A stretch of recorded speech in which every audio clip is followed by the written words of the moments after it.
Hey, what's up, YouTubers? It's me again, Brian, aka Gamer55551, and I am back with a My 2 Cent Switch/gaming video for this week, where I give you my thoughts of opinion of some of the stories that came out this week. So why don't we get started with our first one?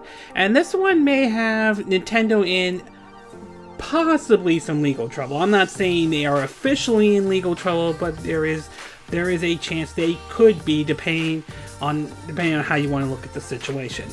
So we'll start off with the first one, and the first one has to do with the fact that the FTC has given Nintendo, not to mention Sony and Microsoft, 30 days to get rid of an illegal warrant void if removed sticker.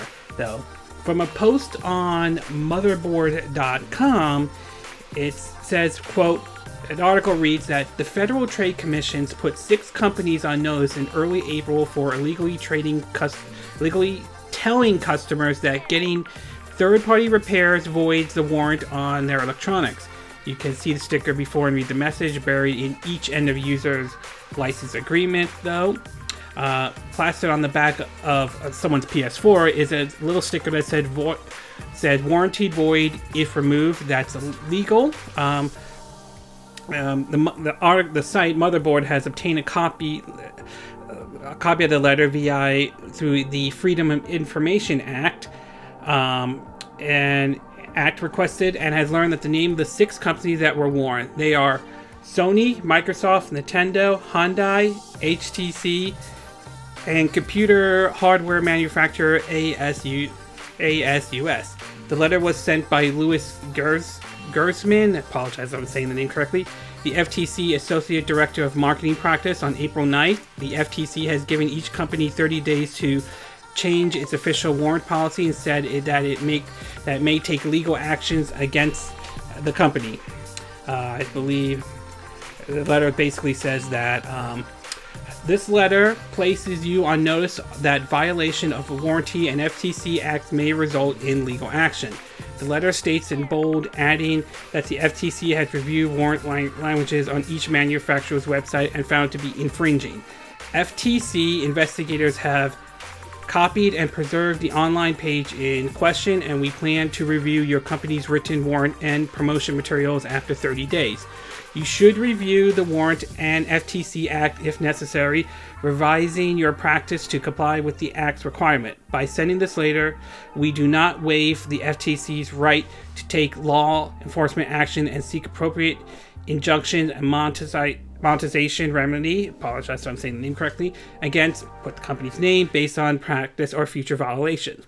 The FTC believes all 6 companies are violation of the 1975 Magnuson-Moss Warrant Act, which states that no manufacturers charges more than $5 for a product may put repair restrictions on a device it is offering a warrant on. Despite being legal, many companies have such restrictions. Apple, noticeably absent in this round of warning letters, often steer customers away from third-party repair services. So this is kind of interesting that they're going after basically these companies over these void if removed kind of stickers. I've seen these before though, and I really don't have much to say about this one though. I will say that obviously, if they did violate the law, if it is true, I'm no legal expert or anything like that, then obviously they're going to have to do something about this. And it's not just Nintendo that has to do something about it. It appears to be Sony and Microsoft. So Nintendo ain't the only one being in trouble with this one. So hopefully these companies will fix their warrant policy though, and hopefully this will be resolved as soon as possible. The other one that could be an issue for Nintendo, and I'm saying could, we don't know for certain, is that the US Trade Commission could halt sales of the Nintendo Switch. Now, this isn't official, we don't know yet, but right now, according to an article from Nintendo Life, federal government is officially investigating Nintendo for possible patent infringement. It basically reads, following accusations from accessory company Game Vice, if I'm saying the name correctly, that Nintendo violated its patent on combining computer devices and game controllers with flexible bridge selection. The US Trade Commission has now officially launched an investigation into the complaint. While Game Vice's initial lawsuit filed last August didn't appear to have much substance, it's clear that things are more serious now for both Nintendo of America and Nintendo Company in Japan. Actions against the company have yet to be taken. The USITC, I believe the United States Trade Commission, is currently determining Nintendo's guilt regarding patent infringement statement in an announcement yesterday. The product at issue in the investigations are controller systems with parts that attach to the two sides of an electronic device such as smartphones and tablets, and parts fit in a user hand and having gaming control. It points out that it could take months for the administration law judge tasked with the investigation to come to a conclusion. The commission will first hold an evidentiary hearing to determine the legitimacy of Game Vice's complaints, with the decision on the complaint validated to be made at the earliest practicable time. Apologies if I'm saying that name correctly, although I heard like possibly in 45 days or so.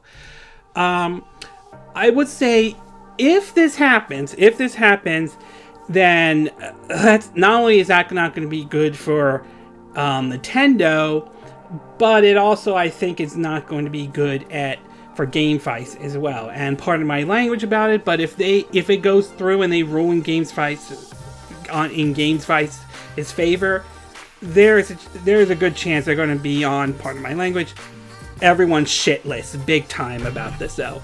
Do I think Game Vice is going to win this? Well, I'm going to kind of say that I'm no legal expert on this, but I would say the chances are very slim, given some of the past histories we've seen how this has happened before. We've seen, I think some people, they did pull something similar with the 3DS and the Wii back in the day though. I think Nintendo, there was a lawsuit filed against them over someone at Sony creating a 3D free glasses thing, and I think they won, and I think Nintendo paid, but that didn't stop the sales on the Nintendo 3DS. So obviously they may have done something to go around that though, and I have a feeling that their lawyers are looking at this right now to see and hopefully put them in a clear path. So I'm not ready to hit the panic button, nothing related to panic button, the folks who worked on the port of Doom or Rocket League and the upcoming Wolfenstein 2 new consoles for the Switch, so put it aside. I'm not ready to hit the panic button just yet though. I think it's a little too early to go with that, but if I had to take a guess where I think it's going to lean though, I think it will most likely lean in Nintendo's favor. Looking at Game Vice's detachable controller and Nintendo's detachable controller, for the Switch, Game Vice's detachable controller seems to be only aimed for mobile devices, smartphones, tablets, where the Switch detachable controller is basically designed specifically just for the Switch, to be exact. Not to mention, the analog sticks are placed differently in a different position than basically how the analog sticks, I think, in the Game Vice's controllers, though, okay? Again, I'm not a legal expert or anything like that, but I would say that chances are Nintendo will survive this, though, and I don't see this impacting the Switch, okay? I could be wrong. I could literally be wrong on this, but I just don't... I do think Nintendo isn't going to get into a whole bunch of trouble with this, and I'm sure their lawyers are looking through all this right now and preparing themselves. So, overall, on this one, though, it sounds... It is possible something could happen to them, but I don't think so, at least from my perspective on this. Okay, we're going to take a quick break, and when we get back, we're going to get to part 2 of our video, and this involves Nintendo possibly fixing the issue with the left Joy-Con. So we'll take a quick break, and we will be right back.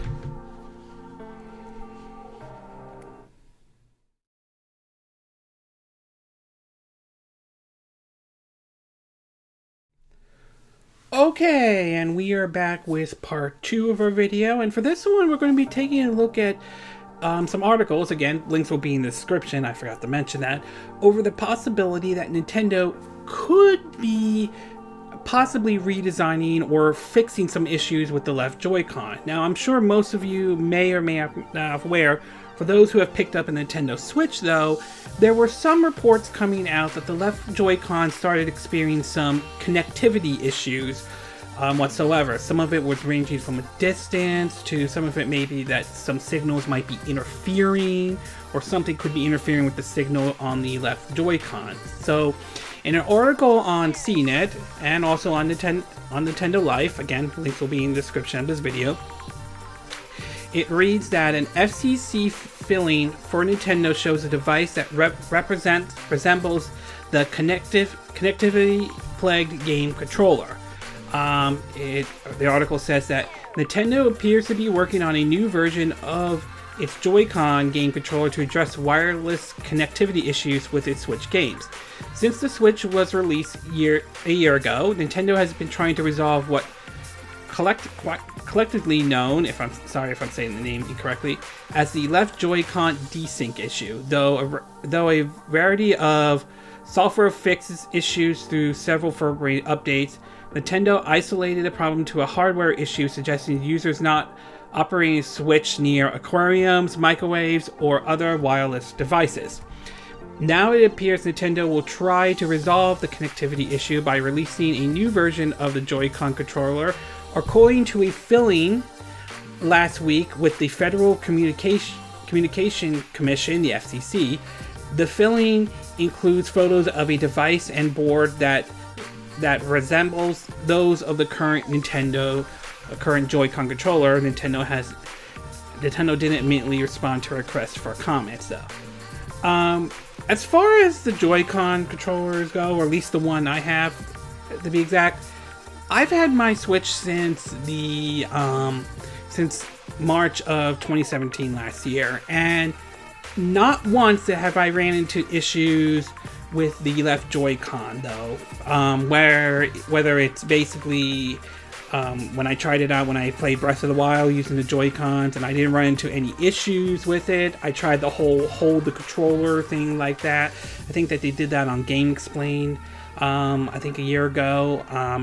And while I ran into some problems, when I basically took it off and played it, used it, it still worked fine. I mean, hell, even when I take my Switch out, whether it's during a break at work, or whether it's like when I go out on vacation, I've used the Joy-Con controllers, and for me, it seemed to have worked fine. I haven't ran into really any issues with it, even if I have, like, say, my cell phone in my pocket or anything like that, or an iPad next to me. It doesn't seem to disrupt any connectivity with me, playing it or anything like that, or using the left Joy-Con. That said, I'm not dismissing the fact that there may have been those who might have had issues with it as well, and there is a possibility that some of those people may have gotten a defect one. So to me, obviously they are looking into this problem and trying to address it, though, and that seems to be fine. I think there's nothing wrong with that, though. For me, though, the left Joy-Con has worked just fine. I'm still going to use it, even though I don't use the Joy-Cons a lot. I pretty much use a Pro Controller whenever I'm playing Switch games at home. So for me, I haven't run into any issues, but I'm not denying that there are those who may have run into some issues, and it would be very interesting if Nintendo eventually announced that we're designing a redesigned left Joy-Con, to be exact, because for those who may have some issues, this probably is great news to hear. So overall, would it be surprised if Nintendo officially announced a updated left Joy-Con, to be exactly, or a redesigned left Joy-Con, to be exactly at all? Like I said, mine seems to be working just fine, but I don't speak for everybody who owns a Nintendo Switch, and it's possible that there are those who may have had some issues with it as well. So hopefully we'll find out soon when Nintendo makes the announcement, which hopefully that will be soon, to be exact. Okay, we're going to take a quick break, and when we get back, we're going to be looking at the possibility, part 3 to be exact, that Capcom could be working on a game for the Nintendo Switch if this so-called post is true or anything like that. So we'll take a quick break, and we will be right back.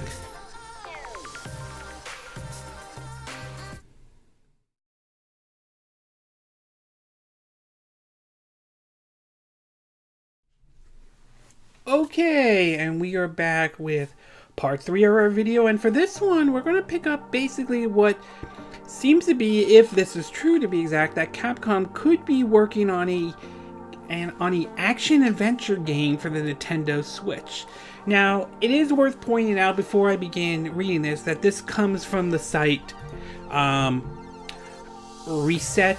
resetera.com, and so it's a forum like Reddit is. So, and it's been picked up by other video game news sites. Again, links will be in the description to be exact. And it's worth pointing out that this isn't exactly anything 100% accurate. For all we know, this information could be false, it could be a typo or anything like that.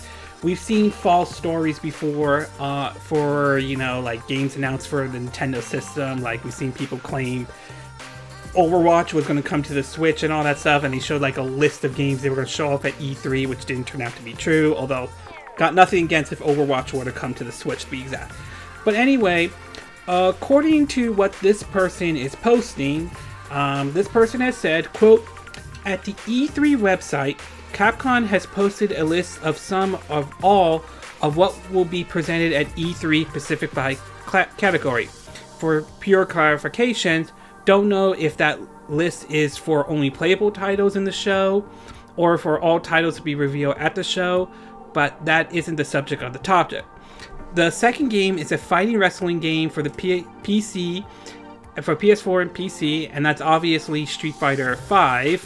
But the first title is a suspicious one, an action and adventure title for the Xbox One, Switch, PC, with PS4 missing on the list." And according to what it shows, it basically shows product category, action adventure, Nintendo Switch, PC window, Nintendo Switch, action adventure, Xbox One, while it shows fighting wrestling for PC window and fighting wrestling for Sony's PlayStation 4. If they had added the PS4 then I would say for sure that means Mega Man 11, as it was announced for the PS4, Xbox One, Switch, PC, but the missing PS4 platform makes it sound like the titles aren't Mega Man 11. So if this page is accurate, which I'm leaning towards no for now, with no mistakes, this could mean two things: a new action-adventure title for the Xbox One, Switch, or PC, or two action-adventure games, the first one being Okami HD for the Switch, and the other one being title for Xbox One, PC, Dead Rising 5, to be exact. As far as what I think this is, though, again, I'm taking this with a grain of salt, and given some of Capcom's past statements about the Switch, when they've claimed that, oh, we're going to support the Switch more after Ultra Street Fighter 2, the final challenger, whether you like that game or not, sold well enough, and then they suddenly backtrack, say, no, we meant this game and all that stuff. So I'm taking this one with a grain of salt. That said, having said all of that, let's say for argument's sake this is true. Just for argument's sake, let's just say it's true that they have this action-adventure game for the Nintendo Switch. What could it be? Well, I would say I wouldn't rule out the possibility it could be maybe some of the games they announced, like Okami HD to be exact, and it could be either maybe, you know, the Mega Man 11, which was announced last year. So it's possible it could be just referring to some games that they already announced.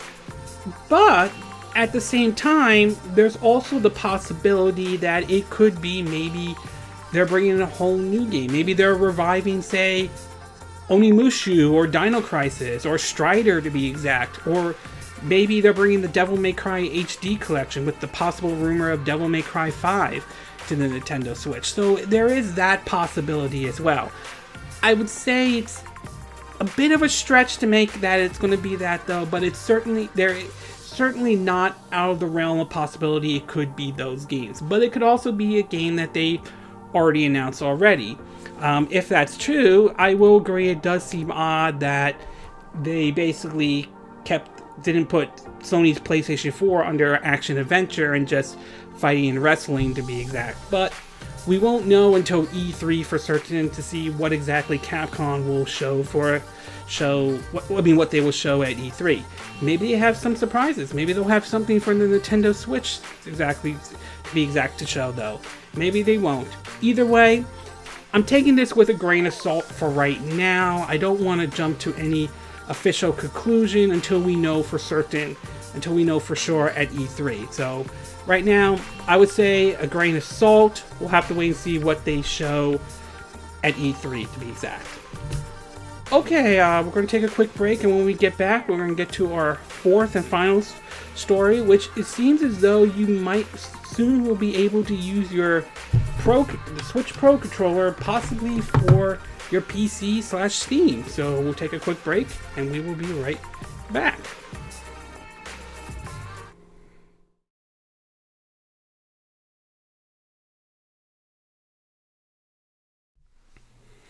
Okay, and we are back with the fourth and final part of our My 2 Cent video, and for this one we're going to be taking a look at the Switch Pro Controller, and it seems to be its support now, or at least Valve is adding the support for it on Steam though. Now, if you're buying a Nintendo Switch, if that is your thing, if there is one peripheral to get, is this baby right here, the Pro Controller. This thing is comfortable to play. I've used it for any time I'm at home playing the Nintendo Switch. I leave my Joy-Cons for playing it when I'm on the go. And again, I don't find the Joy-Cons uncomfortable. They work though, but the Pro Controller is definitely the one you want to go with though, okay? Well, it seems as though that the Pro Controller looks like it will get support on Steam courtesy of Valve. From an article on Destructoid, also on PC Gaming as well. Links are in the description as well. Wait, am I saying the name right? PC Gamer? Yeah, PC Gamer, okay. It points out, if you play PC games and you're looking to make extra use of your Nintendo Switch Pro Controller, some great news. Valve is going to officially support the device on Steam. The company is currently beta testing Pro Controller support, which you can opt into right now. They have a link for it, and it looks really promising. With the Steam client beta, you could go into controller setting page, view setting, controller, general control setting, and then toggle Switch Pro configuration support though. From there, you could simply connect your Pro Controller and start calibrating it under detected controllers. Valve recommend taking the extra time to do so for best results with the gyro. After that, create a config or configuration, or load an existing configuration via the controller configuration option and the manage game screen for the title you are playing. The full functionality of the Steam input configurator is at your disposal. Bind the gyro, add radius menu, RADIAL, apologize if I'm saying the name incorrectly, create action sets, etc. If you prefer to start from a community config, press X and browse the options. Finally, launch and play your Steam game with your Switch Pro Controller. Bring up the overlayer with the home button to tweak your config on the fly, and it shows some pictures of it, basically, PS4 configuration support, Xbox configuration support, Switch Pro configuration support, and use Nintendo button layout, and it shows a picture of the Switch Pro Controller with the title reading Portal-to motion controls though. Now, I'll be honest with you, I'm not really a PC gamer or anything like that. Now, I want to state I have nothing against anybody who likes the game on PC. If that is your preference to platform on, that's fine. I'm more of a console gamer. I prefer, something along the lines of both the PS4 and the Nintendo Switch. But if you like the game on PC, that's fine. That's your preference. That's your choice. I got nothing wrong with that. And quite frankly, I don't see anything wrong with Pro Controllers support for the PC as well, the Nintendo Switch Pro Controller though. So far for me, we have, at least as far as I'm aware of, I haven't heard anything from Nintendo or anything like that, and them trying to block or try to prevent this from happening or anything like that. And quite frankly, I really don't think they should. I really don't think at all. I mean, if Steam is allowing the PS4 configuration support and Sony's not doing anything, and Microsoft is allowing the Xbox support for configuration support for their Xbox controller, then I don't see why Nintendo should block anyone from using the Switch Pro Controller if they want to play a game via Steam and all. I think it's a nice addition. It's a nice another control option available for those who game on PC. I mean, not everybody is down with using a mouse and a keyboard. There are those who like those kinds of settings, and that's fine. But for some, they, like me, I rather prefer a traditional controller. And obviously having this option is a nice addition, to be exact. So overall, I really don't have an issue with this. I really think it's great for PC user if it's another control option available to use. Whether or not PC gamers are going to be using the Switch Pro controller more or not, who knows? And maybe this will see a spike in the sales of Switch Pro controllers, maybe it won't. Either way, it's a nice, if you're game on PC, you have another control option available though. Whether PC gamers use the Switch Pro controller more than the others, who knows, to be exact. Okay, this concludes this My 2 Cent video for this week. And again, these are my opinion, but what are yours? What are your thoughts about the whole issue with Nintendo regarding the FTC Trade Commission, along with the whole warrant issue, along with Sony and Microsoft, and the US Trade Commission investigating the whole patent issue with Nintendo, courtesy of what GameVice is, with GameVice file though. Do you think Nintendo's in legal trouble? Do you think they're in hot water? Or do you think, don't hit the panic button? I think they will resolve this though. Do you think that the whole, what GameVice is doing is going to succeed? Or do you think it's going to fail, to be exact? What are your thoughts about the left Joy-Con issue? Do you welcome this decision to re-examine the left Joy-Con though? Have you had issue with the left Joy-Con controller? Have you really not have any issue? Are you going to buy a replacement for the left Joy-Con if they announce this? Or do you figure, you know what, it's working, I'm not worried about it yet at all? What about the possibility that Capcom could be working on an action-adventure game for the Switch and possibly show it off at E3? Do you think it's a brand new game? Do you think it could be an exclusive for the Switch? Do you think it's a game like Mega Man 11 and Comedy HD that they already announced? Or do you think it's really, this is just another one of those fake E3 rumors, to be exact? And what about the Pro Controller now being support for Steam and PC? Do you welcome this though? Do you have issues with Steam and PC using the Pro Controller? Or are you like me where it's like, it's no big deal though. If they want to use it, let them use it. There are some that will enjoy using a mouse and keyboard. There are some that will prefer traditional controller. So is this a big deal? Is it not a big deal? Do you agree with what I said in this video? Do you disagree? Do you have a difference of opinions? As always, sound off on the comment section below. Let me know what you think. I hope you hit that like button. I would appreciate it. And I hope you do subscribe to my YouTube channel. Also, feel free to share this video if you want to, and feel free to donate to my channel if you like. You could do it through PayPal Me or Patreon. Links will be in the description of this video. And I will see you again next time when I do another video. Hopefully that will be soon. Until then, from Southern California, I wish you all a good day then. Bye!